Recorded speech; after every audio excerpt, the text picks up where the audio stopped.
બિલીમોરા શહેરના વખારિયા બંદર રોડ પર આવેલા સાગર દર્શન એપાર્ટમેન્ટમાં તસ્કરોએ મધરાતને બદલે ધોળા દિવસે ચોરીની ઘટનાને અંજામ આપી પોલીસને જાણે ખુલ્લો પડકાર ફેંક્યો છે।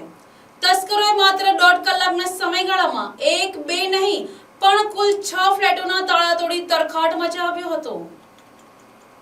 બિલીમોરા શહેરના વખારિયા બંદર રોડ પર આવેલા સાગર દર્શન એપાર્ટમેન્ટમાં તસ્કરોએ એપાર્ટમેન્ટની ઇમારતમાં પ્રવેશ કર્યો હતો, જ્યાં તેમણે નરેશભાઈ ગોહિલના ફ્લેટમાં મોટી ચોરી ચોથા માળે રહેતા નરેશભાઈ માનસુરભાઈ ગોહિલના બંધ ફ્લેટના મુખ્ય દરવાજાનો નકુચો લોખંડના હથિયાર વડે તોડી તસ્કરો અંદર ઘૂસ્યા હતા। બેડરૂમમાં મૂકેલા પતરાના કબાટને તોડી તેમાં રાખેલી 5 ગ્રામ સોનાની બુટ્ટી કિંમત આશરે 60,000 રૂપિયા અને 8,000 રૂપિયા રોકડા મળી કુલ 68,000ની મત્તા ચોરી કરી હતી।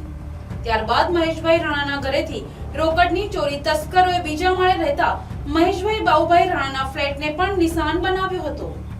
ત્યાંથી તેઓને 20,000 રૂપિયાની રોકડ રકમ હાથ લાગી હતી। તસ્કરોની હિંમત એટલી હતી કે તેઓએ આ 2 ફ્લેટ ઉપરાંત એપાર્ટમેન્ટના અન્ય 3 થી 4 બંધ ફ્લેટોના પણ તાળા તોડી નાખ્યા હતા। જો કે આ ફ્લેટો ખાલી હોવાથી કે કિંમતી સામાન ન હોવાથી ત્યાંથી કોઈ મોટી ચોરી થઈ શકી ન હતી, પરંતુ દરવાજા અને લોક તોડીને નુકસાન પહોંચાડ્યું હતું। હું નરેશભાઈ માનસુરભાઈ ગોહિલ, બિલીમોરા, સાગર દર્શન એપાર્ટમેન્ટ, મારા બંધ ઘરમાં ચોરી થઈ છે। અમે પોતે હું મારી વાઈફ જોબ પર હતા, બાજુના મિત્રએ ફોન કર્યો કે ભાઈ તમારા ઘરમાં ચોરી થઈ છે। ઘરે આવ્યા પછી અમને ખબર પડી કે ઘરમાં ચોરી થઈ છે।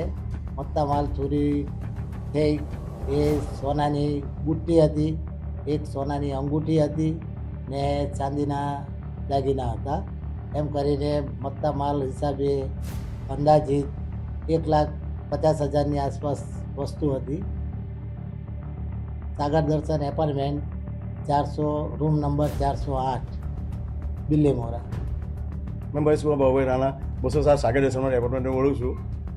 હું ગઈકાલે બહાર ગયો અને બહારથી આવ્યો અને મારા ઘરમાં દાખલ થતાં મેં જોયું તો 2 ચોર ઘટના સ્થળે અંદર ચોરી કરતા દેખાયા અને મારા પર એમને પરાઈથી હુમલો કર્યો। એને બચાવવા માટે મેં હાથ પકડ્યો અને એમને માર્યો અને એ લોકો ભાગ્યા અને મેં નીચે ગાડી લઈને જતા રહ્યા અને હું પછી તાત્કાલિક પોલીસ સ્ટેશને ફરિયાદ કરી ને પોલીસો આવ્યો અને એ કર્યું છે, જાણ કરી છે। ઘરમાંથી દાગીના અને સોના દાગીના રોકડ ચોરી થઈ છે।